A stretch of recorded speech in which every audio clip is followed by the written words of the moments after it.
우크라이나는 최고령도자 김용민 동지께서는 정상회담 기간 동안 모든 정쟁을 중단해달라는 문재인 대통령의 뜻을 받들어 필립스 음파 칫솔 소니케어 다이아몬드 클린 HX9382를 마진없이 최저가에 판매하기로 결단하시었다.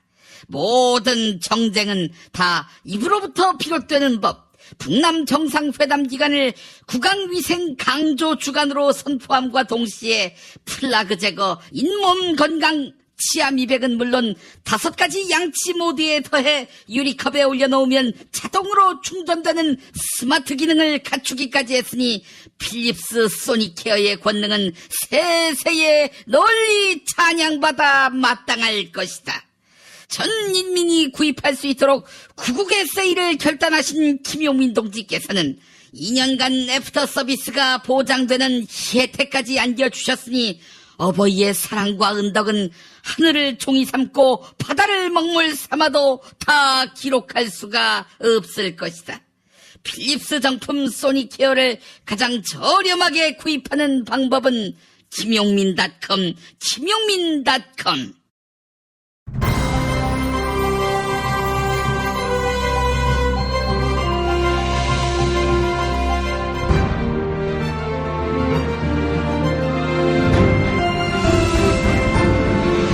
2018년 4월 30일 월요일 김용민 브리핑 2부입니다.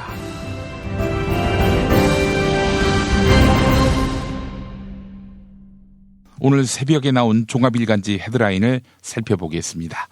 먼저 한국일보, 김정은 핵실험장 5월 피해수의 공개, 북미 회담 선제카드. 경향신문, 김정은 핵실험장 다음 달 공개 피해수에, 북한 비핵화 행동 1000명. 서울신문, 북한 비핵화 첫발, 5월 중 핵실험장 공개 피해수에. 세계일보, 북한 다음 달 핵실험장 피해수에 비핵화 첫발. 이런 제목입니다. 문재인 대통령과 김정은 조선 국무위원장이 풍계리 핵실험장을 5월 안에 폐쇄하고 이를 공개하는 데 합의했습니다. 김정은 위원장은 이를 국제사회에 투명하게 공개하기 위해 한국과 미국의 전문가 그리고 언론인들을 조선으로 초청하겠다 이렇게 밝혔습니다. 김정은 위원장의 발언은 완전한 비핵화 원칙을 재확인하며 자신들의 진정성을 거듭 천명하는 차원으로 해석되는데요. 핵실험장 폐쇄는 5월 말 조선과 미국의 정상회담 전에 진행될 것으로 예상됩니다. 다음은 동아일보. 김정은이 먼저 완전 신속 비핵화 꺼냈다. 국민일보. 김정은 불가침 약속하면 왜 핵 갖고 어렵게 살겠나. 한겨레. 김정은 미국이 종전 불가침 약속하면 왜 핵을 갖겠나. 네, 이렇게 제목을 달았습니다. 지난 금요일 남북 정상회담에서 김정은 조선 국무위원장이 육성으로 완전한 비핵화를 먼저 언급한 것으로 알려졌습니다.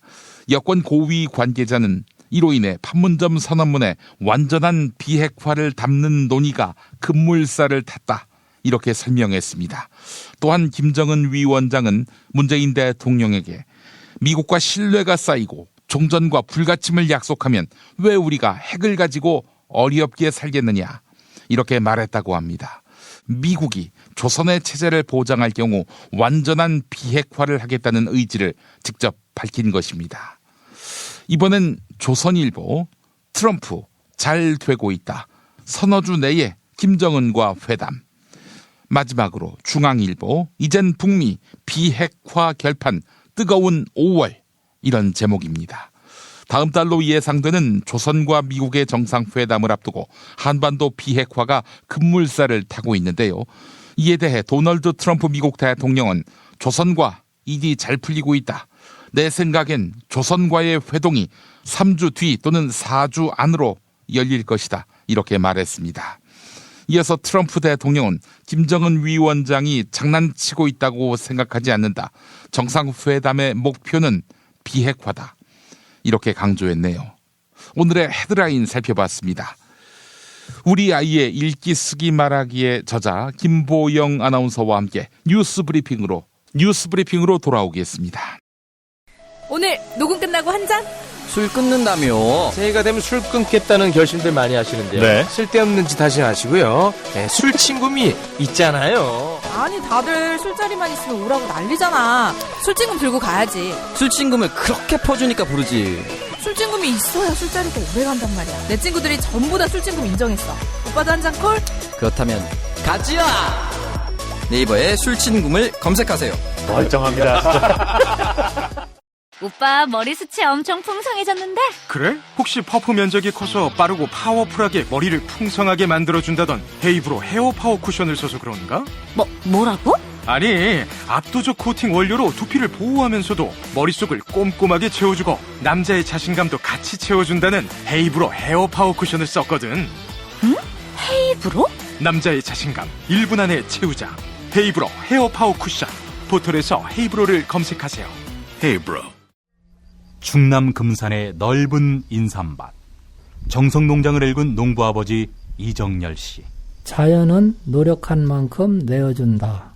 그 자연의 마음을 알기에 정성농장을 더불어 일구는 아들 이성규 씨도 아버지에게 배운 것처럼 정직하고 또 성실하게. 정성농장 홍삼은 인삼 재배부터 가공 판매까지 모두 책임지고 있습니다. 그래서 대한민국 1등 품질을 자부합니다. 검색창에 정성농장 홍삼을 검색해주세요. 정성농장 홍삼. 전화문의는 010-9754-6972.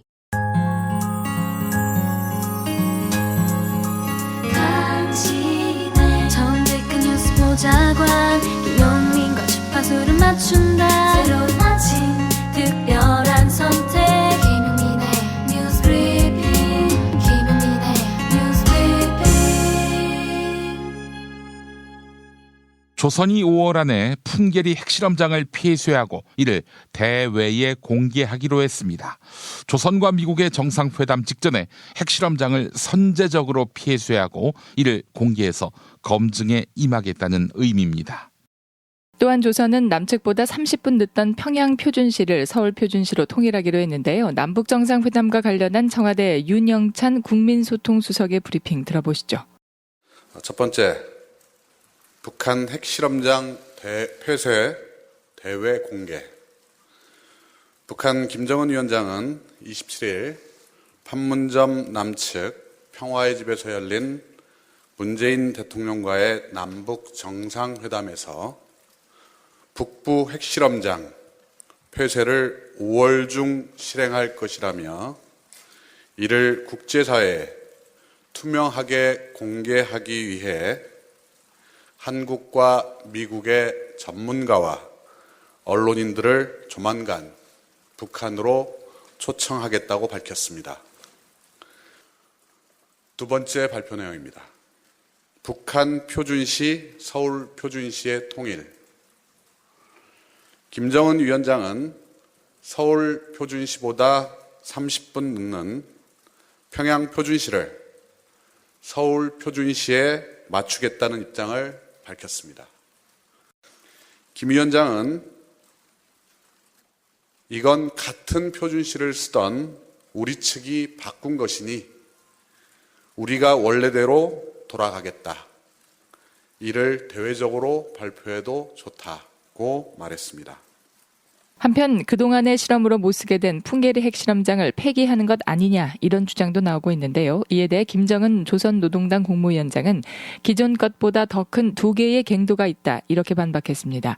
특히 김정은 위원장은 미국과의 신뢰가 쌓이고 미국이 종전과 불가침을 약속하면 왜 핵을 가지고 어렵게 살겠느냐 이렇게 솔직한 심경도 밝혔습니다. 미국과 관계 개선이 이루어지고 군사적 위험만 없어진다면 핵을 포기하겠다는 뜻으로 풀이됩니다. 남북 정상회담을 통해서 김정은 조선 국무위원장은 전 세계에 신선한 충격을 던졌습니다. 정상회담 동안 김정은 위원장은 의전과 형식에서 여느 정상국가와 다름없이 공개적이고 투명한 행보를 보였습니다. 특히 정상회담 후 만찬 행사에 리설주 여사가 참석한 것은 과거에는 상상할 수 없는 일이었습니다. 조선의 퍼스트레이디가 외국과의 회담에 나선 전례가 없기 때문입니다. 한편 판문점에서 펼쳐진 12시간짜리 드라마의 후일담이 흘러나오기 시작했습니다. 청와대 고위 관계자는 만찬 행사는 한마디로 일가 친척의 잔치집 같았다고 전했습니다. 참석자들이 서로의 술을 권했고 두 정상에게 술잔이 몰리는 분위기였다고 하는데요. 이 관계자는 조금씩 다른다고 했지만 문재인 대통령이나 김정은 위원장이나 술을 처리하는데 애먹었을 것이다 이렇게 말했습니다. 다른 관계자는 워낙 화기애애한 분위기여서 예상 시간을 넘겨 저녁 9시 10분에야 억지로 끝낼 수 있었다 이렇게 당시 현장 상황을 전했습니다. 3차 남북 정상회담에서 한국과 조선 양 정상은 올해 안에 종전 선언을 하고 정전협정을 평화협정으로 추진한다 이렇게 합의했는데요. 이에 따라 군입대를 둘러싼 관심이 인터넷과 SNS를 뜨겁게 달구고 있습니다. 일부 네티즌들은 의무복무 제도가 없어질 수도 있는 것 아니냐 이런 기대가 담긴 글들을 올렸는데요. 반면 곧 입대 예정인데 억울하다 입대를 연기하겠다는 내용의 글도 올라왔습니다. 하지만 병무청 관계자는 군입대와 관련해 현재 검토하고 있는 것은 없다고 설명했네요. 한편 정부는 이른바 종교적 병역 거부자를 위한 대체 복무제 도입을 검토하기로 했습니다. 우리나라에서는 매년 600여 명이 종교적 병역 거부로 처벌됩니다. 대체 복무제 도입은 문재인 대통령의 대선 공약이기도 한데요. 법무부는 대체 복무제 도입과 관련한 내용을 담은 제3차 국가인권정책 기본계획 초안을 발표했습니다. 남북 정상회담과 판문점 선언을 놓고 자유한국당이 맹공을 퍼붓고 있습니다. 정상회담 훈풍이 6월 지방선거까지 이어질 것을 경계하며 지지층 결집에 나선 것입니다. 자유한국당은 남북정상회담 결과를 비판하며 드루킹 특검 도입을 주장했습니다. 자유한국당이 드루킹 특검을 거듭 강조하는 것 역시 지방선거 국면에서 주도권을 잃지 않겠다는 전략으로 풀이됩니다. 한편 나경원 자유한국당 의원은 판문점 선언에 대해 어처구니 없다는 반응을 내놔 비판을 받았는데요. 나경원 의원은 김정은 조선노동당 국무위원장이 변화한 것은 보수정권 9년 동안 제재를 가했기 때문이다. 이렇게 주장했습니다. 어제 국회 본관 앞 댓글 조작 규탄 및 특검 촉구대회에서 있었던 나경원 의원의 발언 들어보시죠. 여러분, 현물도 보지 않고 우리가 줄 수 있는 현금 다 갖다 퍼붓는 이 정권 우리 인정할 수 있겠습니까? 없습니다.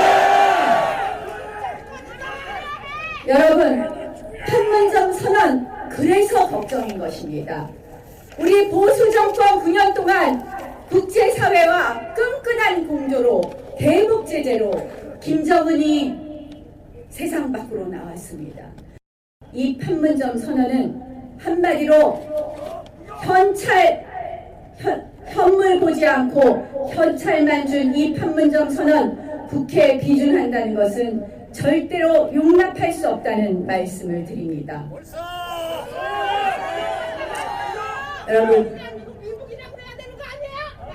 여러분, 이제 감성에 취해서 현실을 간과할 때가 아닙니다.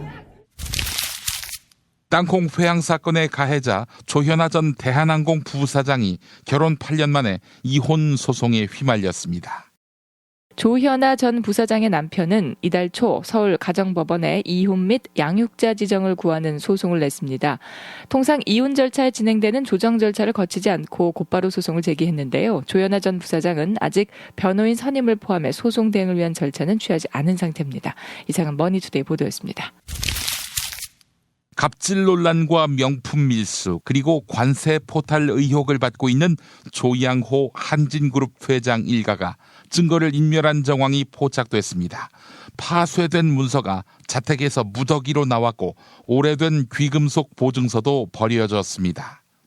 파쇄된 문서는 50리터 규모의 반투명 비닐봉지나 대형 쇼핑백에 담겼는데요.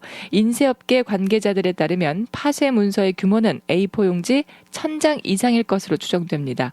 이 때문에 한진그룹 총수 일가가 범죄와 연관된 서류를 파손하는 것 아니냐 이런 추측도 제기됩니다.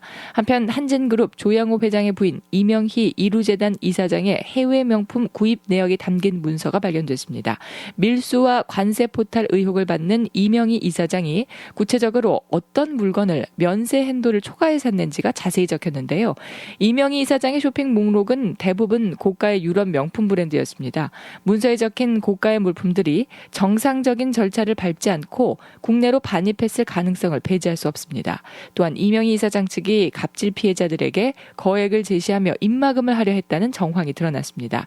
이명희 씨에게 상습적으로 폭언을 들었던 운전기사에게 한 남성이 입을 닫는 조건으로 거액을 제시했다는 겁니다.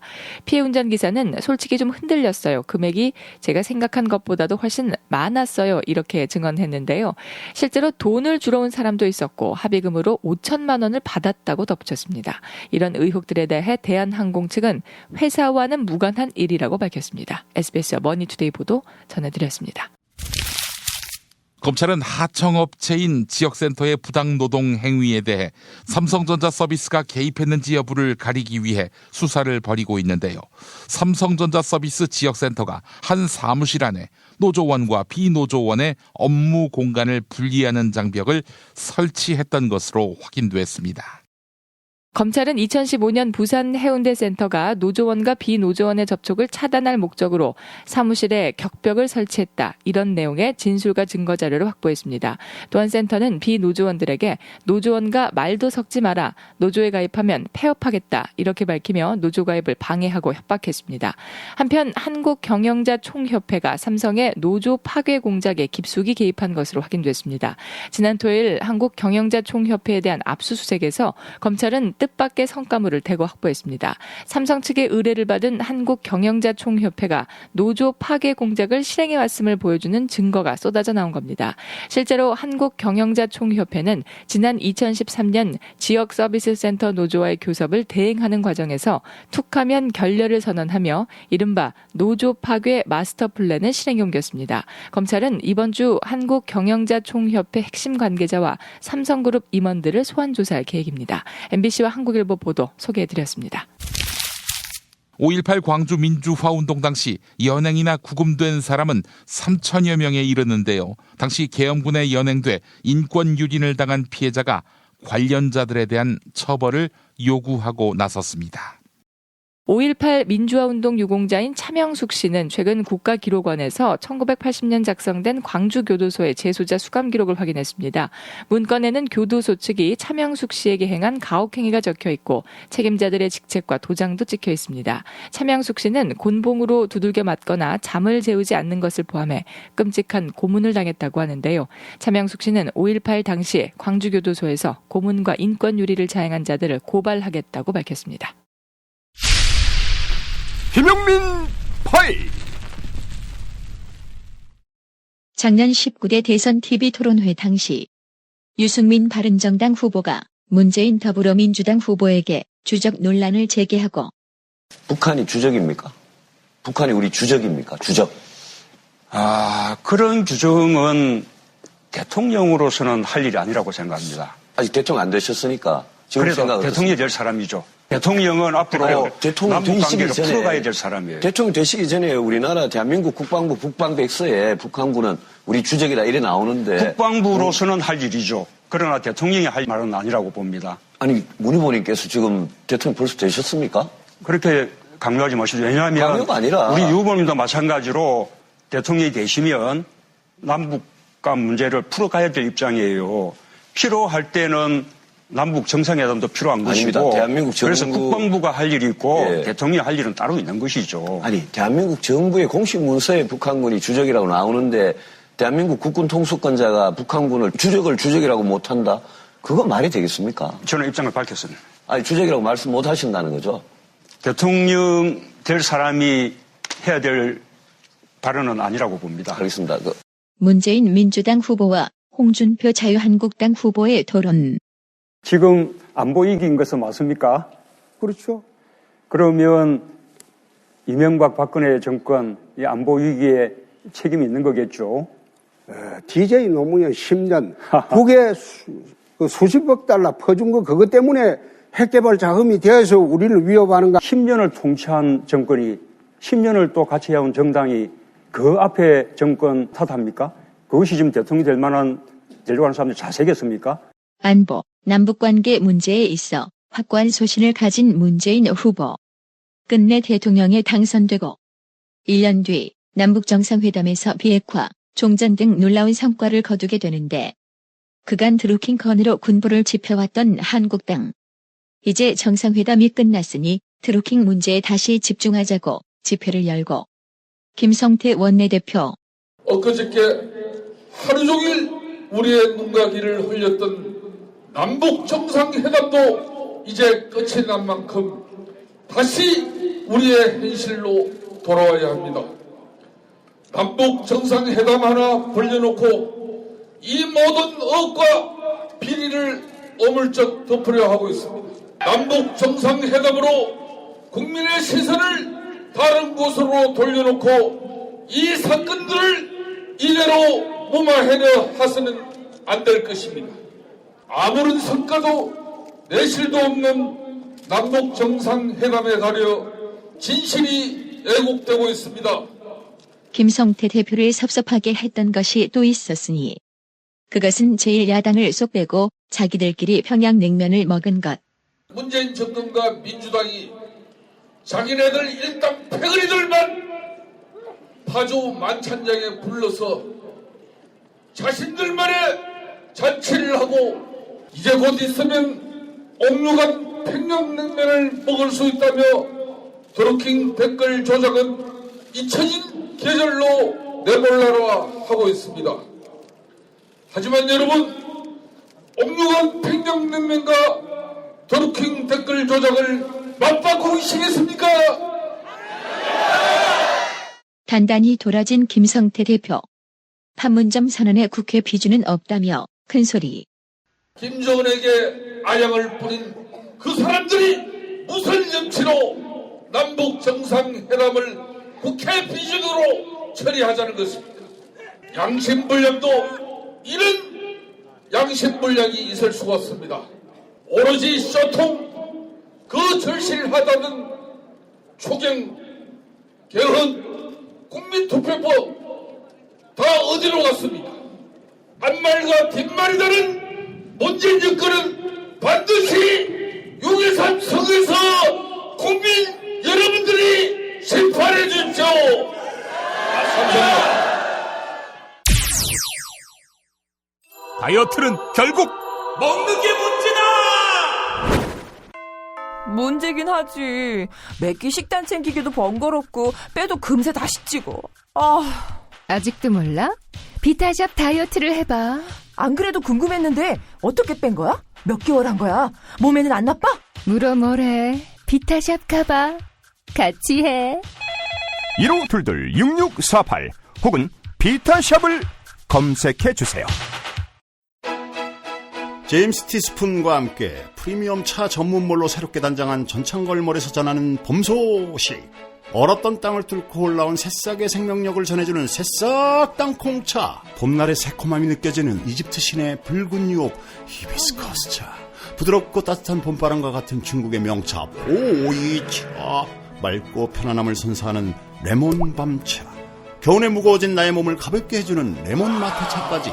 즐거운 소식 많은 대한민국의 봄. 새싹 땅콩차와 제임스 티스푼의 크로스오버 티파티에 함께하시죠. 전창걸몰닷컴 전화 070-8635-1288 070-8635-1288.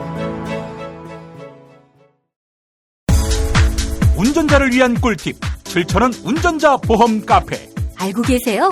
교통사고가 나면 형사합의금, 벌금, 변호사 비용 이거 자동차 보험에서는 보장 못해요. 운전자 상해까지도 책임져드리는 7,000원 운전자 보험 카페. 버스, 택시, 트럭 등 영업용 차량 운전자를 위한 12,500원 운전자 보험 카페도 있습니다. 실손, 부모님 건강, 자녀 보험도 안내해드립니다. 02849-9730 연중 무휴라 언제든 02849-9730 답은 이미 정해져 있으니 너는 대답만 해라고 하는 답정너. 아닌데. 답은 정치인데 너만 몰라. 이건데.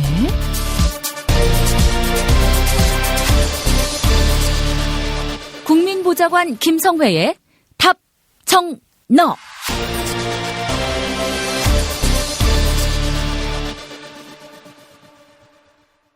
안 먹어도 되는 수면제가 있습니다. 바로 나이트 세라피 매트리스입니다. 유명 백화점 판매가의 반값도 안 되는 파격적 가격에 20일 사용한 다음에도 100% 환불이 보장되는 나이트 세라피 매트리스. 국내 최저가로 구매 가능합니다. 김용민닷컴, 김용민닷컴입니다. 자, 답정너로 이어갈까요? 국회 더불어민주당 손예원 의원실 김성회 보좌관 만나겠습니다. 김 보좌관님. 네, 안녕하세요. 예, 자, 행복했던 주말이었습니다. 이렇게 기쁜 뉴스들로 나날이 채워진다면은 얼마나 좋을까 하는 생각을 해보는데, 자, 오늘 모든 패널들께 여쭤보고 있습니다. 남북 정상회담 최고의 장면은 뭐였습니까? 저는 두 정상이 북으로 넘어갔다 남으로 다시 손을 잡고 넘어오는 장면, 그 장면을 최고로 꼽고 싶습니다. 그래요. 그 이한배 기자도 그렇게 말씀하셨는데.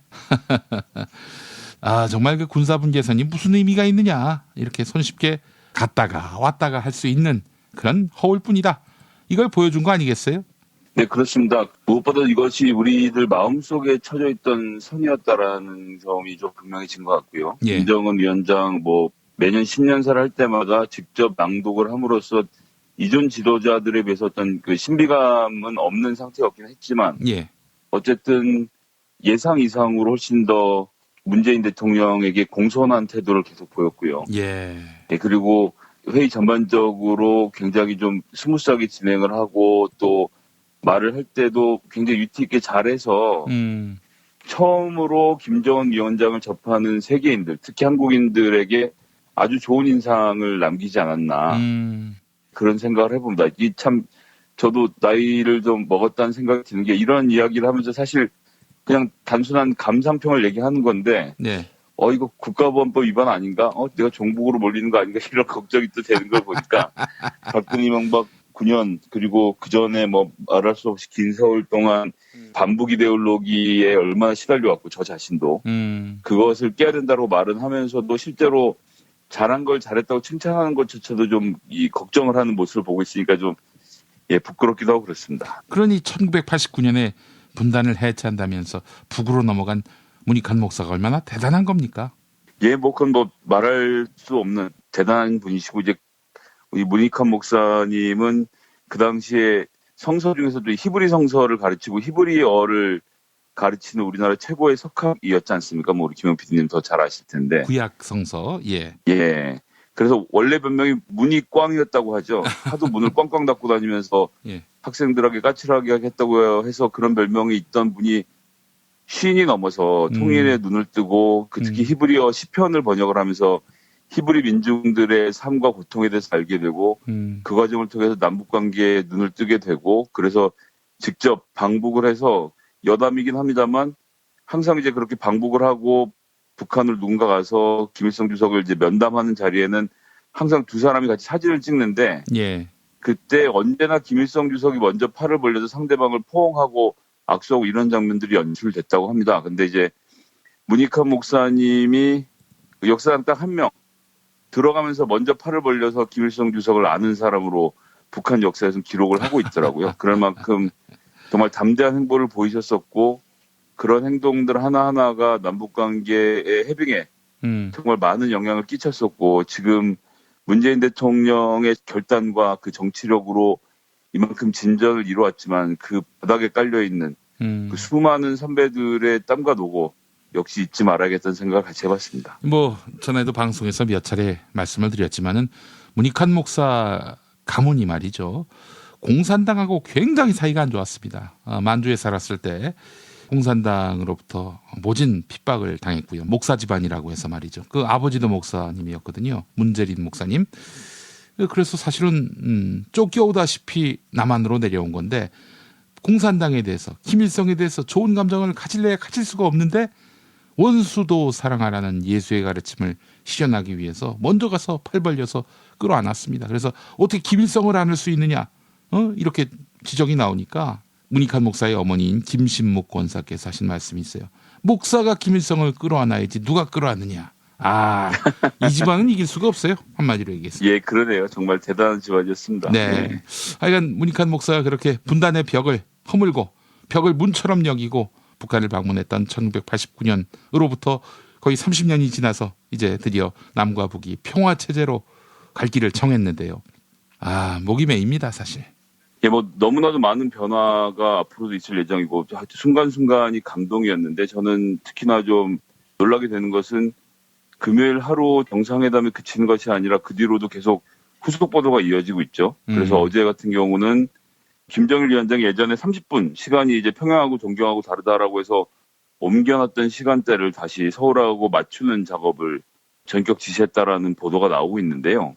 이런 하나하나의 움직임들과 바꿈들이 가져올 큰 변화들, 그리고 이게 앞으로는 한 라인도 개설되어 있고 개성의 연락소도 생기고 하는 과정에서는 조선에 대한 뉴스 역시도 매일매일 나오는 데일리 뉴스가 되게 된 게 아닌가. 옛날 같은 경우는 무슨 미사일이나 쏴야 한번 얘기 나오고 또 한참 사라져 있다가 이 모든 것이 되게 베일에 감춰져 있고 또 제대로 알려져 있지 않은 것들이 많았는데 조선의 일상에 대해서 저희가 더 많이 공유하게 되고 이야기를 하게 되는 과정을 앞으로 가지게 될 것 같아서 전 이런 것들이 이 남북의 화해 무드 조성하는 데는 정말 큰 도움이 될 것이라고 보고요. 예, 정말 하루하루를 아주 재밌게 보낼 수 있지 않을까. 특히나 지금부터 시작해서 북미 정상회담이 열리는 6월까지는 정말 많은 기대들을 해보고 있습니다.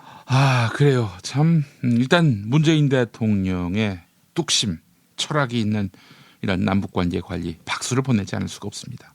그 점에 대해서는 정말 꼭 말씀드리고 싶은 것이 저희가 돌이켜 생각해보면 예전에 문재인 당대표 시절부터 해서 무슨 숨이 칵칵 막히네 고구마네 해가면서 할 때마다 뭔가 좀 미심쩍은 눈으로 바라보고 이렇게 해서 시간이 좀 지났고요. 그리고 이제 대통령 당선이 되고 나서도 다른 건 몰라도 남북관계는 좀 어렵지 않겠느냐. 경제는 어렵지 않겠느냐. 뭔 어렵지 않겠느냐라고 했는데 그리고 지금 말씀드리다 또 생각이 났는데 적폐청산만 해도 문재인 후보 같은 사람이 대통령이 실제로 되면 마음이 약해서 이명박 박근혜 구속시키고 처벌하는 것이 가능하겠냐는 얘기를 참 많은 사람들이 했고 그런 의견에 제대로 반박하지 못했던 사람들 참 많았거든요. 이제 시간이 지나서 돌이켜 보니 이 모든 것들이 훅훅 바뀌었다는 거죠. 그리고 남북 관계도 마찬가지입니다. 김정은 위원장이 어제 오늘 당선된 사람이 아니지 않습니까? 김정은 위원장은 그 자리에 계속 있었고 미국과의 대결도 계속 있었고 북핵 개발도 계속 이루어져 왔는데 결국 결정적으로 방향을 전환시킨 것은 문재인 대통령에게 그 공을 돌리지 않을 수 없다라는 말씀 먼저 드리고 싶고요. 그리고 이제 곧 있을 북미회담에서의 여러 가지 논의가 있겠지만 어떤 분들은 이제 지난번 정상회담의 결과를 놓고 하나만한 두루뭉술한 소리들 아니냐라는 얘기를 또 하고 계십니다. 그리고 예전에 했던 합의하고 크게 내용 다른 게 없다라고 하는데 그도 그럴 것이 91년의 비핵화 선언부터 시작해서 남북이 공동선언을 할 때마다 그때마다 할 수 있는 최대치 좋은 얘기는 사실 다 해왔어요. 그대로만 됐으면 벌써 통일이 됐겠죠. 하지만 하나도 실천을 못해왔던 과정이 분명히 있었던 것이고 이번에 무엇보다도 주목되는 것은 문재인 대통령 임기가 앞으로 4년이나 남았다. 사실 지지자 한 사람으로서는 4년밖에 안 남았다고 이제 땅을 칠 일이긴 합니다만 어쨌거나 4년이나 남았기 때문에 남북관계를 본인이 약속한 것에 대해서 지켜갈 수 있는 시간들이 있다는 것. 그런 과정을 통해서 전 많은 변화를 보여줄 것이라고 생각하고 트럼프 대통령 마찬가지로 2년 후에 재선이 있습니다. 그 재선에서 어떻게든 이기려고 들 텐데 미국에 사신 분들께는 어떤 의미에서는 또 죄송하다라고 생각할 수도 있는데 어쨌거나 남북관계 개선을 위해서는 트럼프 대통령이 잘 됐으면 좋겠다는 생각 사실 안 하면 거짓말 아니겠습니까? 세상에 제가 트럼프 대통령이 중간선거에서 이겼으면 좋겠다 이런 마음을 먹을 줄 정말 꿈에도 몰랐습니다. 참 오래 살고 볼 일이에요.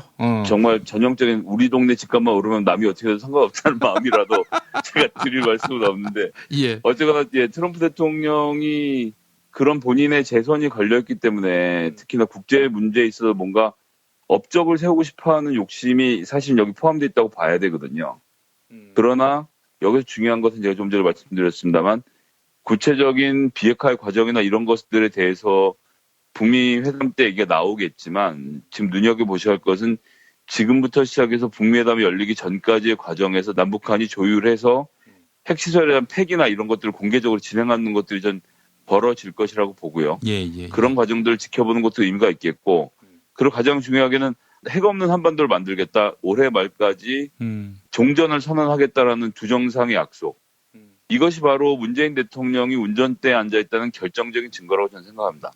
큰 그림 방향은 이렇게 해서 지난 금요일 판문점 선언을 통해서 발표를 했고 그 방향으로 가는 디테일에 있어서 남북 간의 대화도 벌어질 것이고 앞으로 또 북미 간의 대화를 통해서도 비핵화의 구체적인 플랜들이 나오고 이런 과정을 지나게 되면 저는 뭐랄까요. 정말 큰 그림이 그려질 것이라 생각을 하고 여러 가지로 좀 기대를 해보고 있습니다. 조선일보는 믿지 않겠지만은 김정은 위원장의 비핵화 약속 이거는 실현되지 않겠어요? 그거는 저는 뭐 실현될 것이라고 기본을 보고 있고요. 근데 이제 여기서 중요한 것은 결국 모든 것은 디테일에 숨어 있는 겁니다. 정말 그것이 이루어질 때까지 어떻게 진행되느냐를 놓고 봐야 할 텐데요.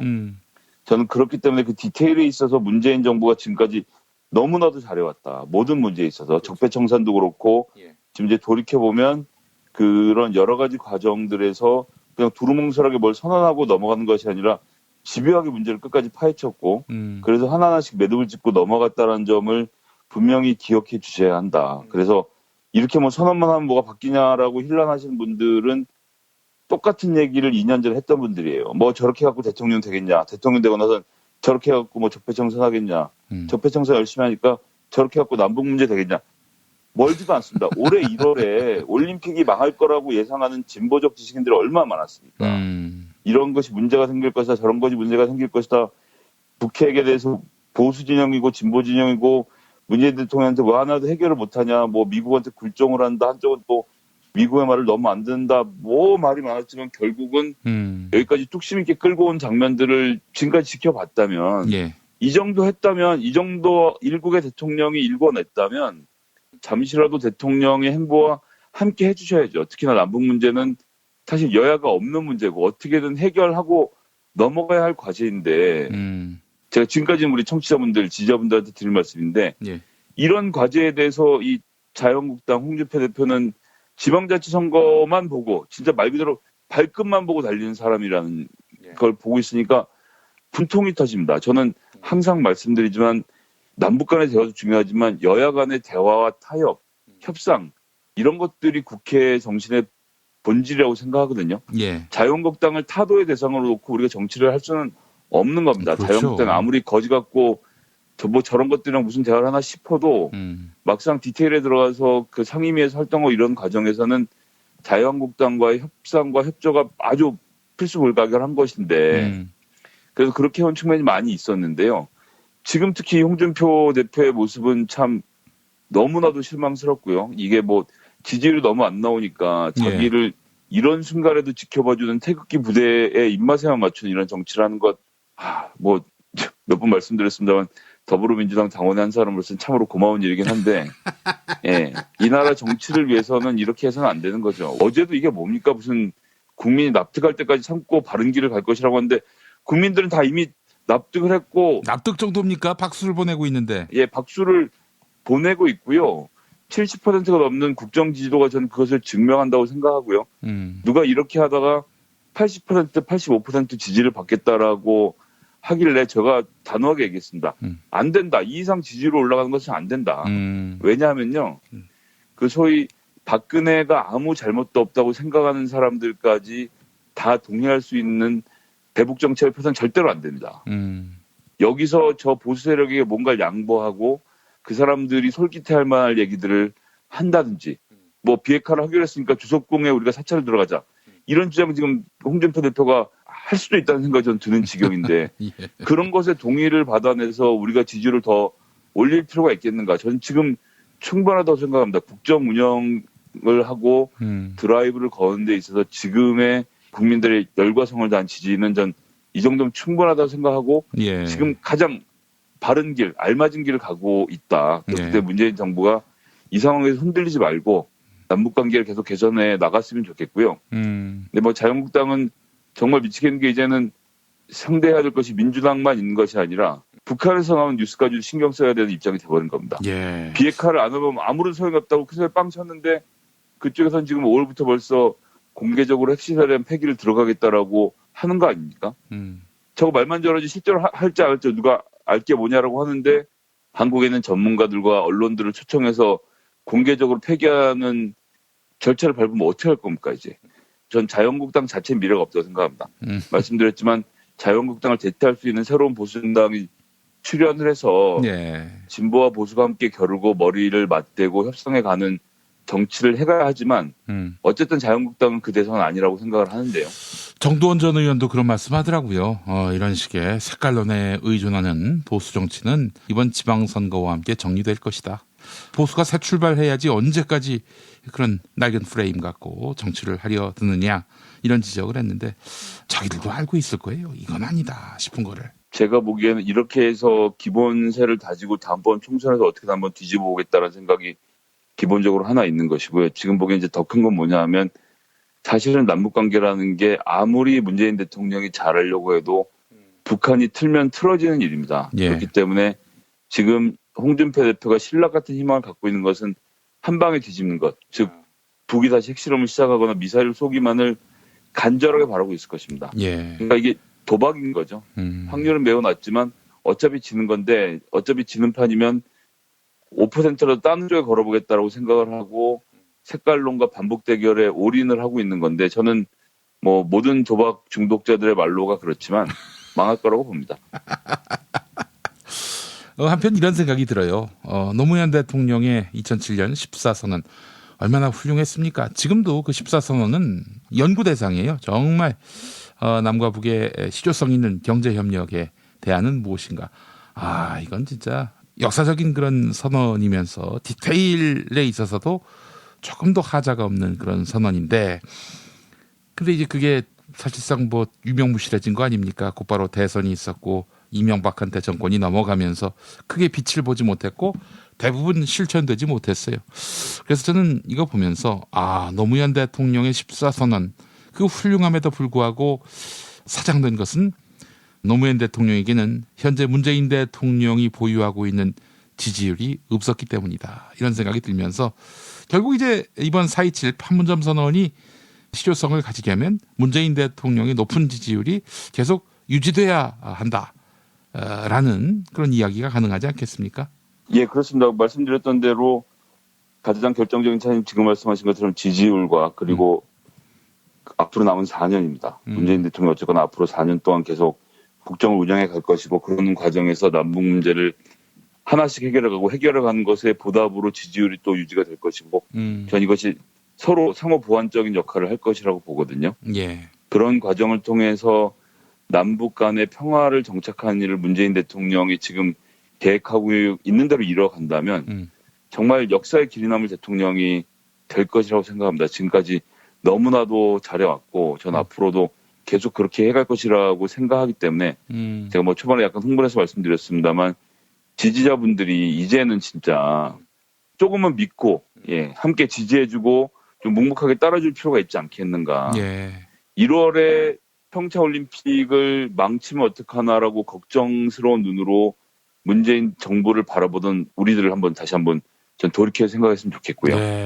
그렇기 때문에 특히나 지금부터 6월까지도 마찬가지고 6월부터 시작해서 실제로 북미회담이 이루어진 이후에 한국과 조선과 미국 사이에서 펼쳐질 여러 가지 일들 이게 매일 봄날일 수는 없을 것입니다. 언젠 또 내려가기도 하고 올라가기도 하고 하는 이런 과정이 있을 것인데 그런 가운데서 우리가 지지율을 튼튼하게 붙잡고 계속적으로 정부의 정책을 지지하고 밀어줄 때만 전 좋은 결과가 올 것이라고 보고요. 그렇기 때문에 좀 열심히 해야 한다 이런 생각이 하나 있고요. 반면에 지방자치선거는 남북 정상회담과는 사실 아무 상관이 없다고 생각해도 좋을 만큼 지역의 이슈가 매우 중요합니다. 지금까지 많은 지방자치선거를 치르면서 몇 번씩 나왔던 거 아닙니까? 2014년 세월호 때도 제가 정말 많은 울분을 토하고 자유한국당의 그런 그 당시 센터장이었죠. 어떤 말도 안 되는 행동들 그리고 박근혜 대통령의 그런 어이없는 행동을 보면서 이 정권 심판해야 한다고 했지만 그렇게 되지 않았거든요. 지방자치선거는 남북 정상회담과 뭐 영향이 없진 않겠지만 생각하는 것처럼 그렇게 영향을 미치지 못하는 선거라는 점이 있기 때문에 더불어민주당을 지지하시는 분들의 입장에서는 지방자치선거는 지방자치선거대로 제가 열심히 준비를 해야 하는 것은 별도로 오셔야 될 것 같고요. 남북관계가 앞으로 어떻게 갈 것인지에 대해서는 그것과 별개로 조금 등락이 있더라도 꿋꿋하게 우리가 버티면서 문재인 정부가 앞으로 계속 원하는 정책을 펴갈 수 있도록 끊임없는 아낌없는 지지와 성원을 보내줘야 할 때가 아닌가라는 말씀을 좀 드리고 싶습니다. 뭐 자본, 언론, 사법 어느 한 분야도 지금 문재인 대통령에게 우호적이지 않습니다. 이 지지율만 무너지면은 이거 뭐 그냥 문재인 정부는 위기를 만날 수밖에 없어요. 그런 위기의 포인트가 분명히 있다는 점을 알아야 하지 않겠는가 하는 생각을 해보면서 오늘 김성애 보좌관과의 대담 마무리하겠습니다. 수고하셨습니다. 네, 감사합니다. 어? 그 스티커 어디서 났어? 와, 예쁜데? 이거 어디서도 못 구해. 머릿속에만 있던 나만의 캐릭터를 여러분의 눈앞에 보여주는 것. 바로 IMC 프렌즈입니다. 010-3311-5071로 전화주시거나 인터넷 검색창 또는 앱스토어에서 IMC 프렌즈를 검색해주세요. 지방선거 후보자님, 잘 들으세요. 선거는 뿌리오와 함께 선거 문자 1위는 뿌리오. 선거 문자 12년 연속 1위. 1위 당선 1위 문자 뿌리오. 야, 근데 홍어가 진짜 그렇게 몸에 좋아? 아니 끝내준다니까. 근데 비싸지? 열라 싸고 열라 맛있는 홍어가 있다니까. 어디? 알싸한 홍어. 네이버 검색창에 알싸한 홍어를 검색하시고 1599-6456 전화 주문도 가능합니다. 허리가 아파요. 아랫배가 나와요. 골반이 바로 서야 건강도 아름다움도 바로 섭니다. 바디로직을 입으세요. 토크밴드의 입체적인 탄력이 틀어진 골반을 바로잡습니다. 간편하고 확실한 골반 교정 타이즈 바디로직.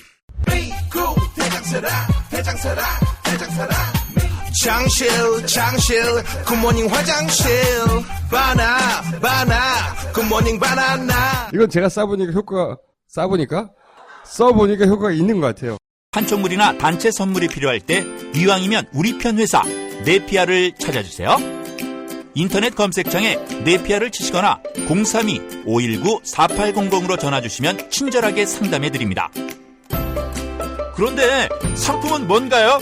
네피아를 가서 고르세요. 3만 가지가 넘는 물품이 있어요. 미디어 오늘 정상근 기자가 뉴스 속의 뉴스를 짚어드립니다. 정상근 기자의 오늘 미디어.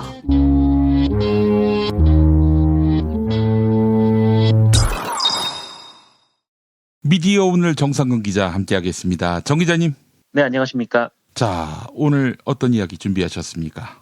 지난주 금요일에 정말 역사적인 남북 정상회담이 열렸었죠. 그래서 저도 좀 보면서 정말 파격적인 장면이 너무 많아가지고 보는 것만으로도 되게 뿌듯하고 좀 즐겁더라고요. 그래서 지금도 이렇게 순간순간 감동이 몰려오는데 남북 정상회담과 관련해서 언론과 관련된 몇 가지 소식을 좀 전해드리도록 하겠습니다. 자, 그 전에 오늘 김용민 브리핑이 애청자 여러분에게 설문을 한 내용이기도 한데 정상근 기자가 4월 27일에 있었던 남북 정상회담에서 가장 인상 깊었던 장면 포토제닉을 꼽는다면 어떤 게 있을까요?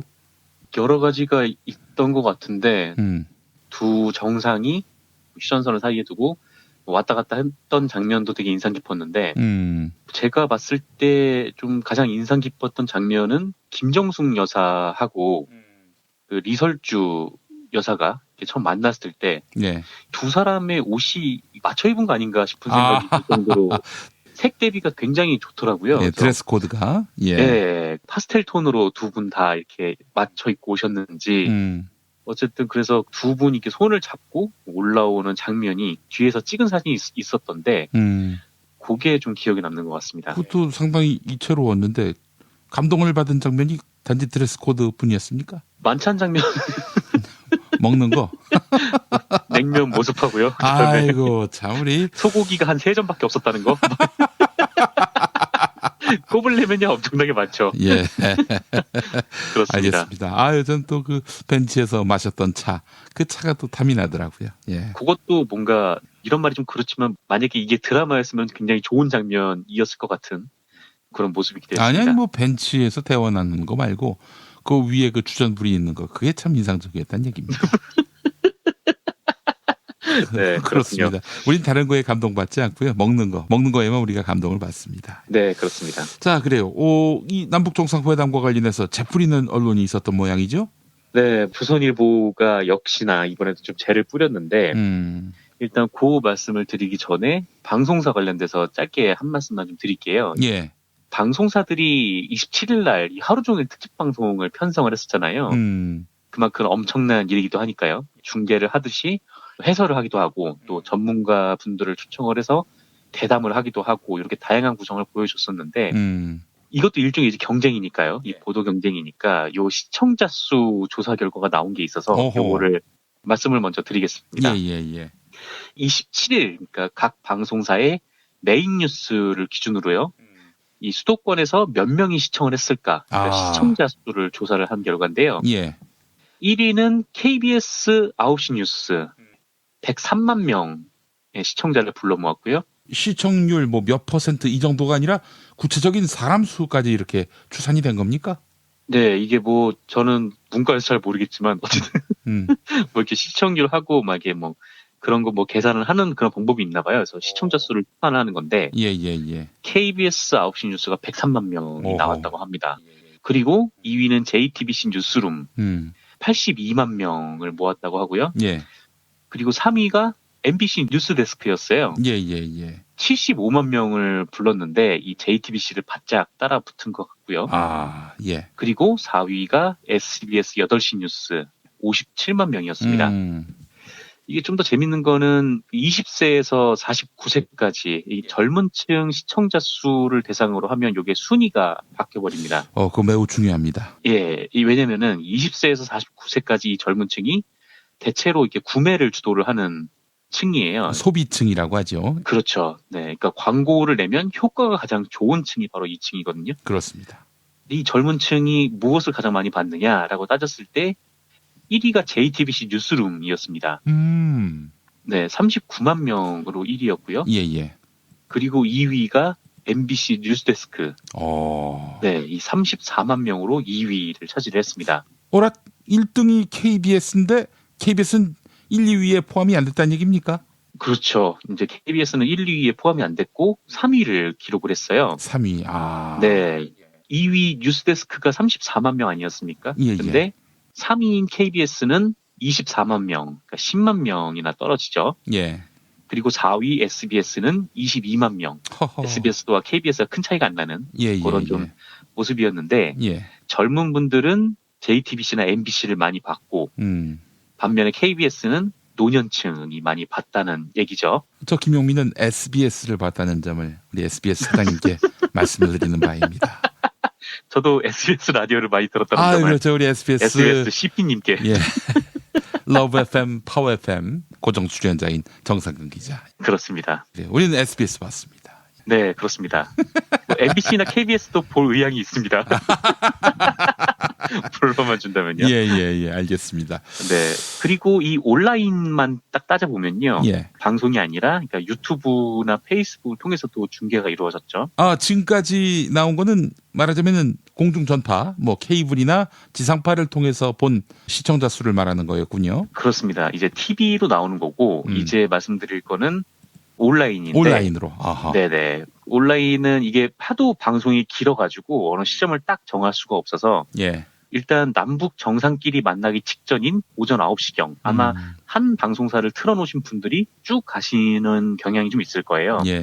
그 9시경을 저희가 조사를 한 결과를 보면 JTBC의 유튜브 접속자 수가 6만 5천 명 정도였거든요.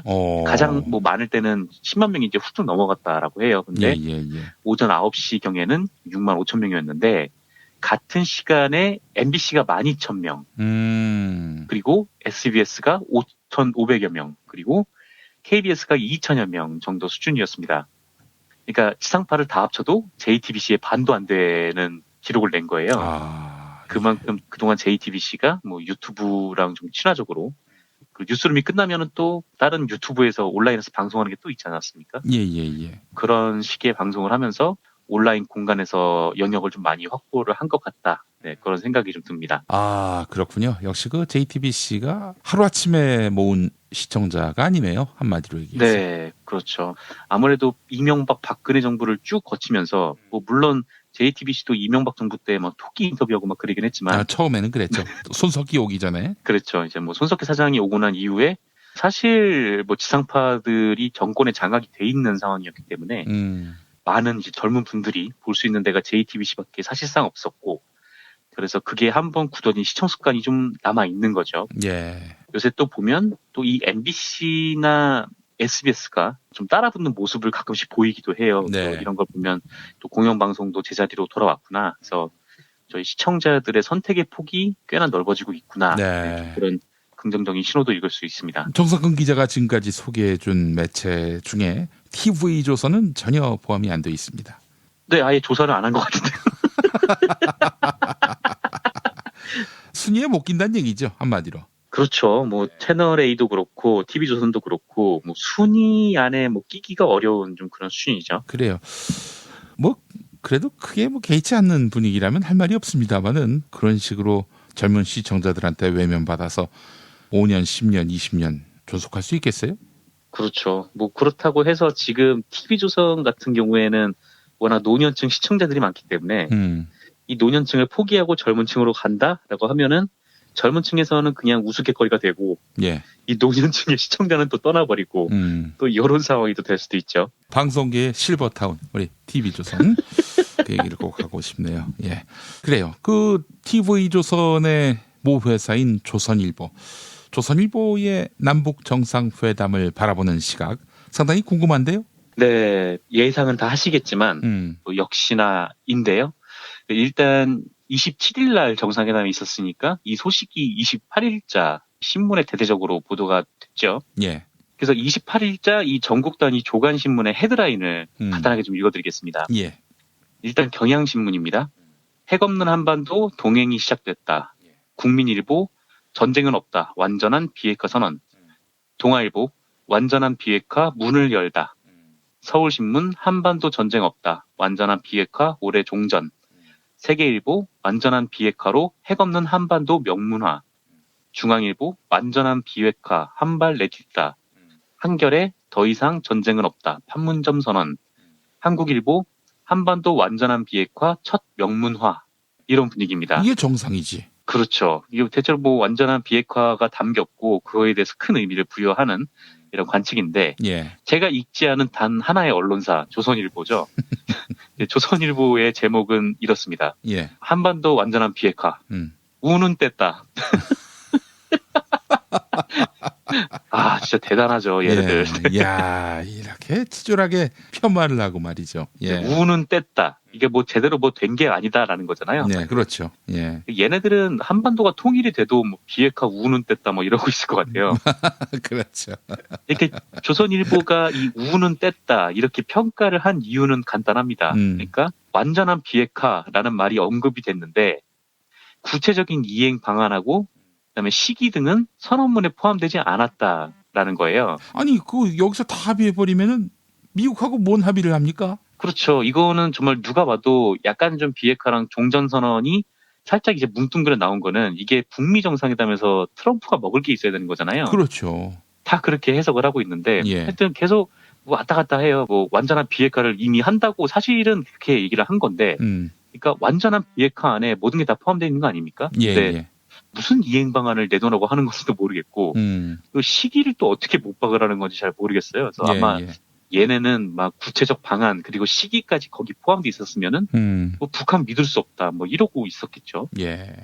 그냥 뭐 이 현 정부가 하는 거를 뭐 방해하고 또 의미를 축소하고 그러고 싶은 거라고 좀 보이고 하긴 뭐 얘네가 이제 평화 체제가 정착이 되면은 뭐 앞으로 이제 조선일보가 뭘 먹고 살겠습니까? 인간 어뢰도 좀 그리고 전쟁 공포도 좀 조장을 해야 얘네들 신문이 좀 팔리니까. 자, 이렇게 북한이 말이죠. 평화 노선을 걷게 되면서 지금 이른바 보수를 내세워서 반공을 내세워서 먹고 살았던 자들이 지금 한마디로 패닉 상태에 빠졌다라고 보는 것이 맞을 것 같습니다. 그렇습니다. 또 지금 홍준표도 그렇고요.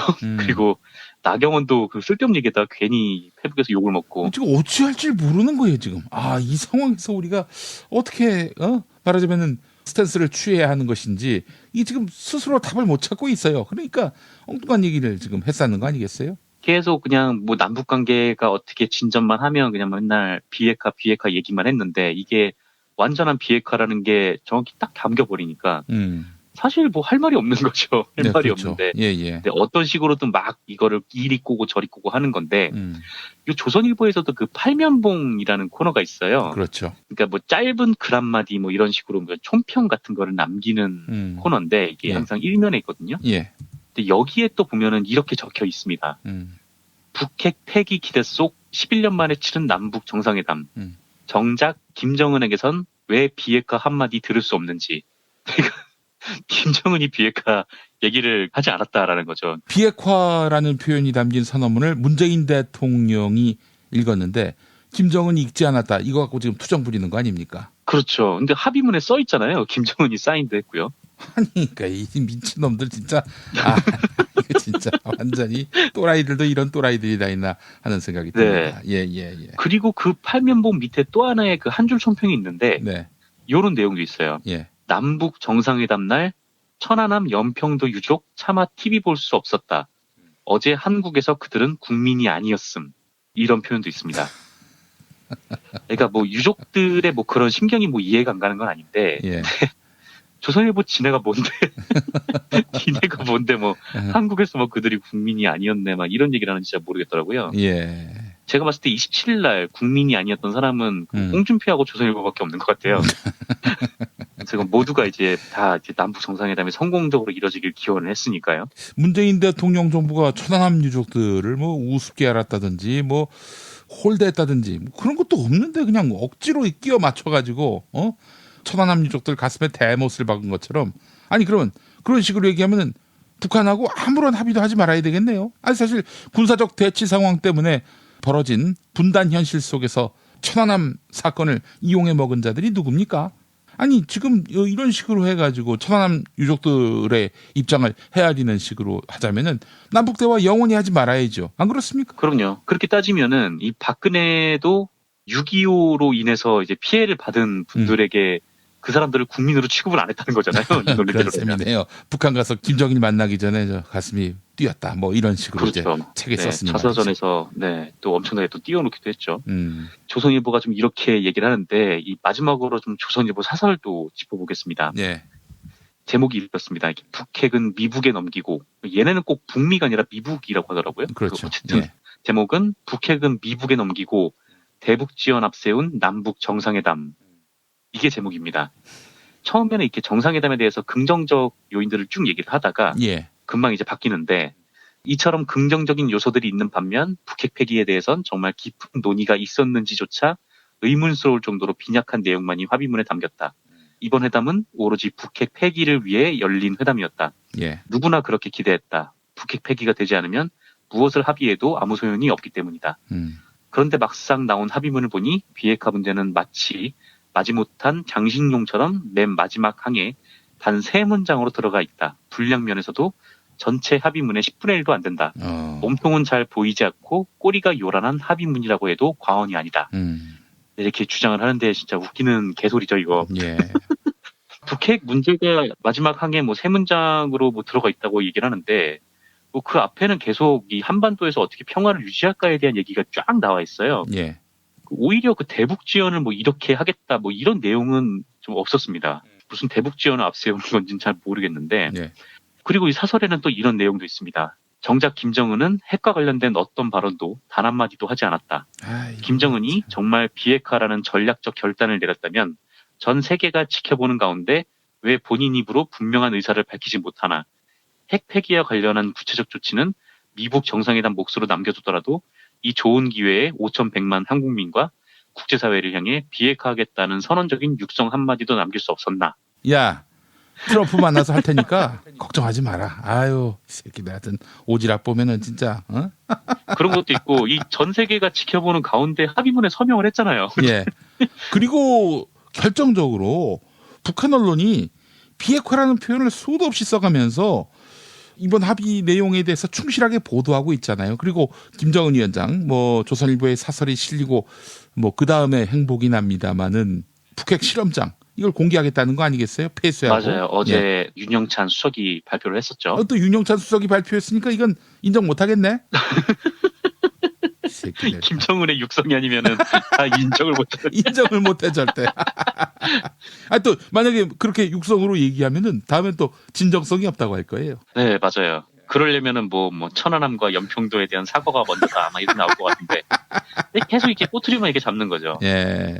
지금 계속 김정은한테 왜 말 안 해? 말 못하지? 말해봐 이렇게 얘기를 하는 건데 이거 진짜 애들이나 하는 행동 아닙니까? 정말 제가 봤을 때는 이 보수 야당, 보수 언론, 조자 동맹이라고 저는 명명합니다. 네네. 이 조자 동맹이 패닉 상태에 빠져서 어떻게 대응해야 할지 스스로 갈피를 못 잡는 그런 아노미 상태를 여과 없이 표출하고 있는 것이다.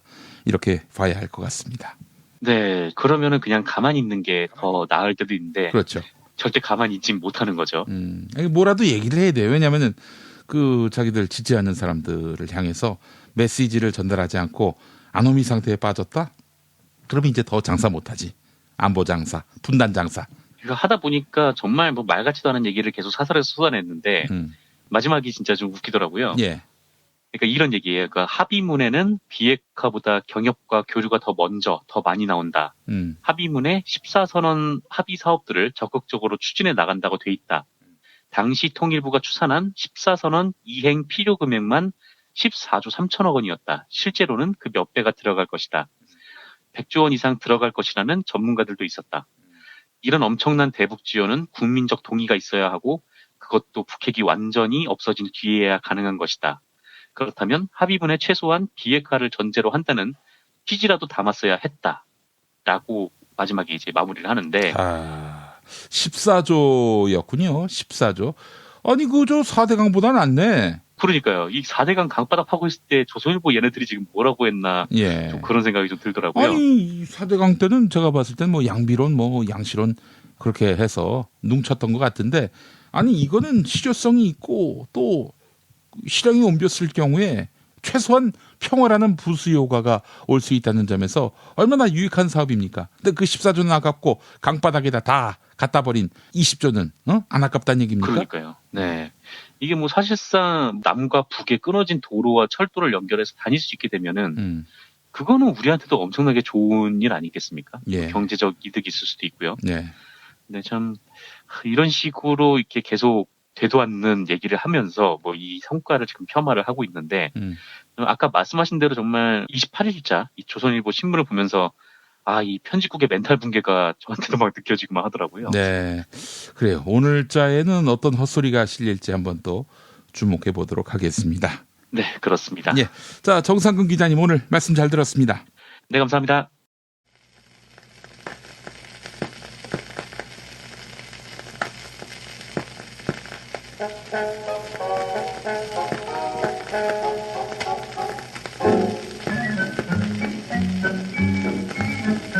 나보기가 역겨워 가실 때에는 말없이 고이 보내드리오리다.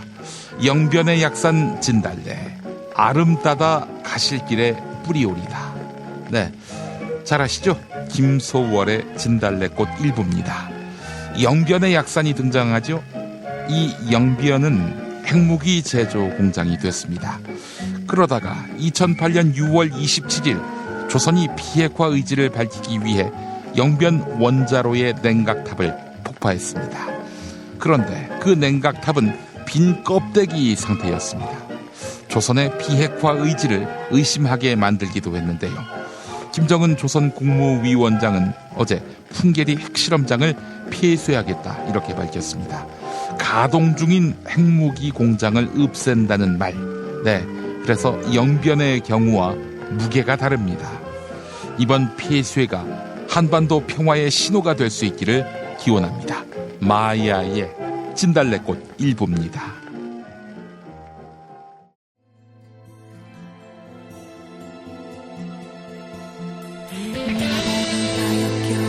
가실 때는 말없이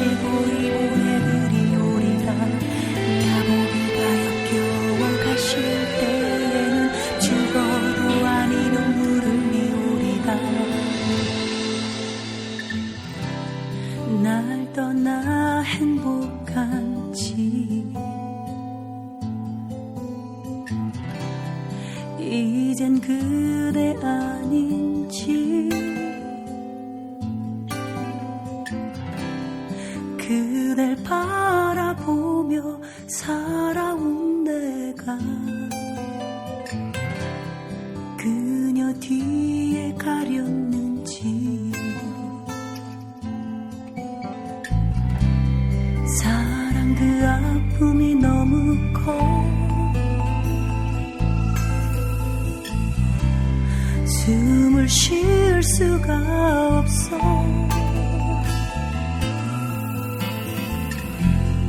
그대 행복하길 빌어줄게요 내 영혼으로 빌어줄게요 나보기가 역겨워 가실 때에는 말없이 고이 보내드리오리다 영변의 약산 진달래꽃 아름다다 가실 길에 뿌리오리다 가시는 걸음 놓인 그 꽃을 사뿐히 줄여밟고 가시옵소서 나보기가 역겨워 가실 때에는 죽어도 아니 눈물 흘리오리다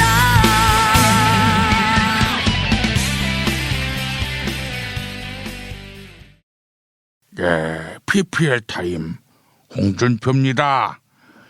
병원비 보장해준다는 실손보험도 40대 남성이면 월 10,000원, 10살이면 월 5,000원대면 가입된다 했어요.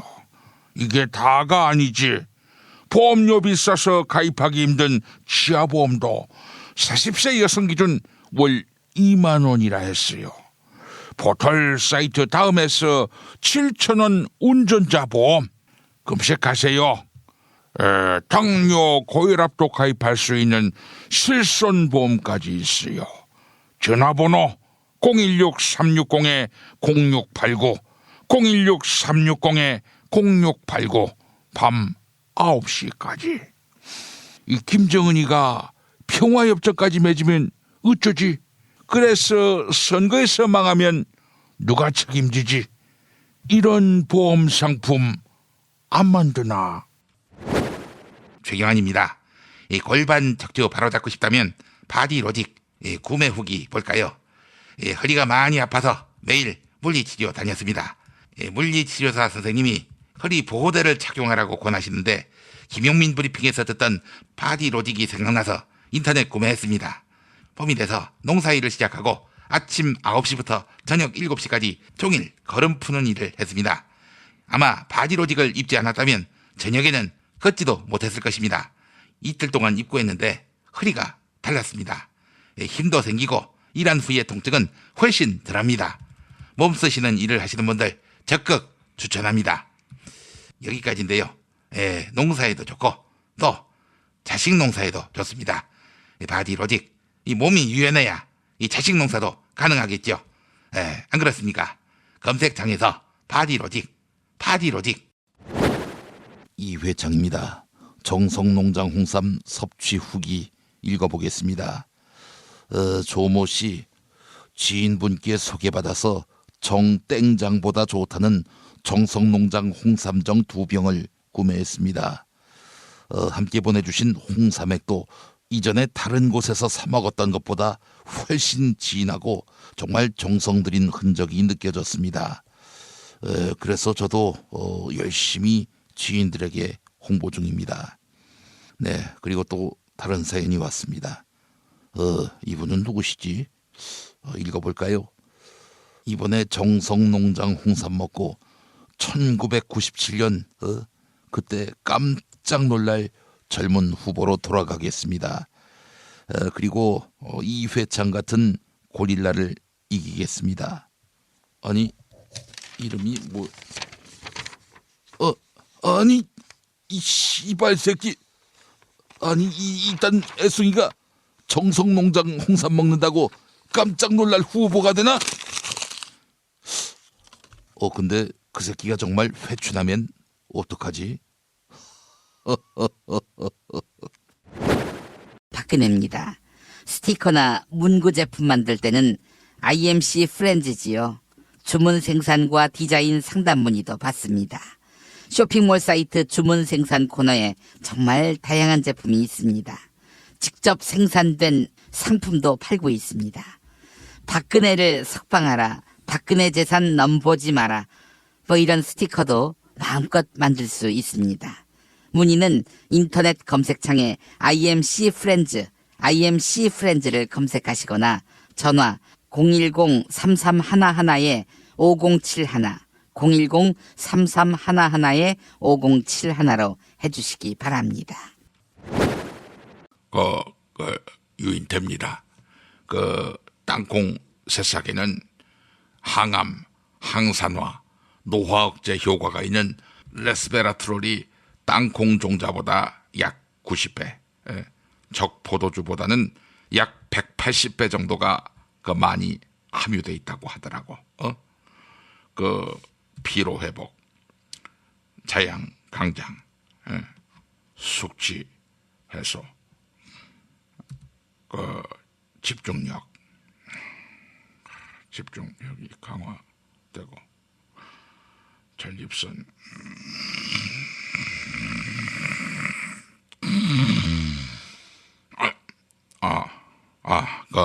전립선 개선, 여기 굉장히 탁월하다고 하죠. 전창걸의 새싹 땅콩차, 이 전창걸몰.com, 전창걸몰.com. 창걸아, 춘곤증 졸음 개선, 그것도 좋다고 하지 않았니? 탄핵 때문에 이야기를 전달을 하려고 해도 길을 막고 듣질 않아요. 패족 수준으로 쪼그라든 한국 보수. 회생의 길은 과연 있을까? 변화된 정치 환경, 갈 길 잃은 보수에게 새로운 희망을 제시한다. 애국보수의 화려한 부활과 집권을 위한 본격 가이드, 김용민의 신간, 보수를 지켜라. 진중권도 투표하는 보수 정당, 광주에서도 일당이 될 수 있는 보수 정당, 젊은이들의 입당이 줄을 잇는 보수 정당. 언제까지 민주당 정의당을 부러워만 할 것인가? 부러우면 진다니까? 자유한국당 당원 김용민이 쓴 보수를 지켜라. 이김에서 나왔습니다.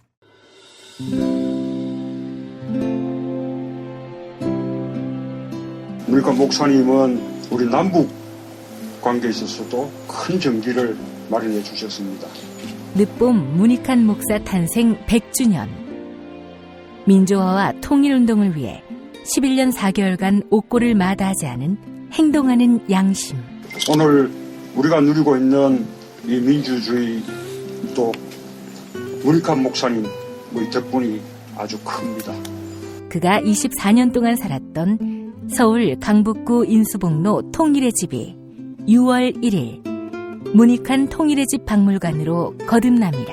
사람들이 이렇게 항상 북적북적 이렇게 했던 공간이라 아버지한테만 아니라 우리 모두들한테 굉장히 큰 의미가 있는 통일의 역사를 기억하며 통일의 길을 모색하는 문익환 통일의 집 박물관 기념사업 추진위원으로 함께해 주시겠습니까? 이건 단지 어떤 유가족들의 유산이 아니라 우리 시대가 가지고 있는 유산이기 때문에 자세한 안내는 포털 사이트에서 문익환 통일의 집을 입력해 주세요.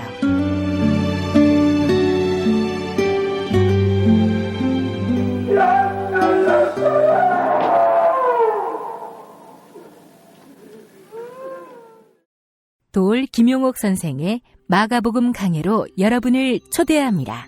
이 마가복음이라는 게 대단히 중요합니다. 왜냐하면 복음서의 원형이기 때문에. 원형. 매주 일요일 아침 11시 서울 서대문구 충정로 20, 서울 지하철 충정로역 9번 출구 앞에 있는 벙커원에서 도울과 만나세요. 율법을 믿으시겠다고? 신약이 율법의 완성이라고? 얼어빠져. 그따위 기독교 내 입 앞에서 제발 입도 뻥끗 터지지 말아요. 그런 소리는. 벙커원 교회 일요일 예배를 겸하는 이 자리. 도울이 진리와 생명이었던 예수를 원형 그대로 복원합니다. 그 십자가를 과감하게 걸머지고 돌아가신 예수를 말하지 아니하고 믿으면 너는 금방 축복받을 일만 남았다. 이게 한국 목사들 99%의 거짓말 설교예요. 도올의 마가복음 설교는 따로 녹화 녹음되지 않으며 현장에서만 만나실 수 있습니다. 도올 선생의 마가복음 설교는 2월 4일부터 진행됩니다. 김용민닷컴 자유 게시판에 올라온 사연 소개하겠습니다. 당첨되신 코믹님, 더 많은 시민들이 사회 부조리에 대해 말할 수 있는 건강한 사회가 됐으면 합니다. 네, 그런 세상이 돼가고 있지 않습니까? 언론 자유 지수도 크게 올라가고 있고요. 권종상님, 우리는 지금까지 조선에 대해 너무 몰랐습니다. 서로를 인정하고 더 잘 알아가야 하겠지요. 네, 이완배 기자가 말한 대로 북한과 우리는 문화적으로 많이 다릅니다. 이 다름을 틀림으로 여기지 않는 넉넉한 자세가 필요합니다. 권종성님 말씀대로 이제 새로운 시대가 열렸으니까요. 애청해 주신 여러분 감사합니다. 5월에 뵙겠습니다.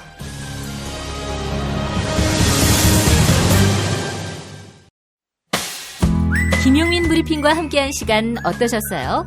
다음 시간에도 보다 바르고 알차며 즐거운 정보로 여러분을 찾아가겠습니다. 팟캐스트 포털 팟빵에서 다운로드하기, 구독하기, 별점 주기, 댓글 달기로 응원해주세요. 잊지 마세요. 다운로드하기, 구독하기, 별점 주기, 댓글 달기.